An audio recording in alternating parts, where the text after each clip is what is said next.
ইহুদিবাদী গোষ্ঠীর মোকাবিলায় সারা পৃথিবীর মুসলমানদেরকে ঐক্যবদ্ধ হতে হবে।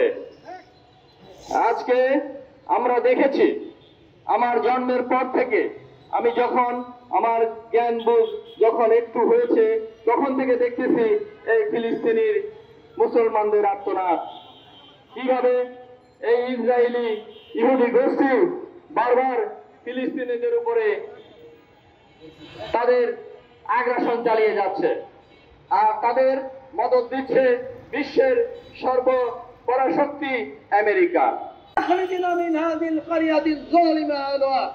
প্রতিপালক, আমাদেরকে এই ভূমি থেকে উদ্ধার করুন, এই ফিলিস্তিনের ভূমি থেকে উদ্ধার করুন, যার অধিবাসী হচ্ছে ইহুদিরা হচ্ছে জালেম।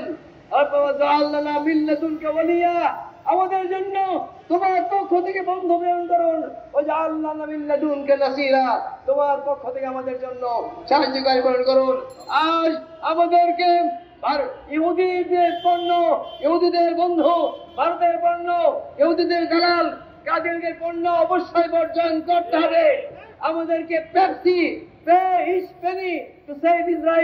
ইসরায়েলি সন্ত্রাসীদেরকে রক্ষা করার জন্য প্রতিটা টাকা ব্যয় করো।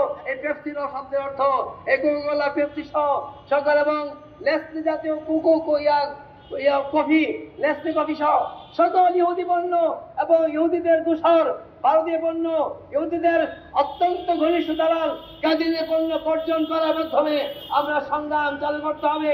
এবং আমাদেরকে আল্লাহ বলেছেন, ওয়াতাসিমু বিহাবলিল্লাহ জামিআ ওয়ালা তাফারাকু, তোমরা সম্মিলিতভাবে ঐক্যবদ্ধভাবে আল্লাহর রজ্জুকে, ইসলামকে দৃঢ়ভাবে মজবুত ধারণ করো এবং পরস্পর বিচ্ছিন্ন হয় না।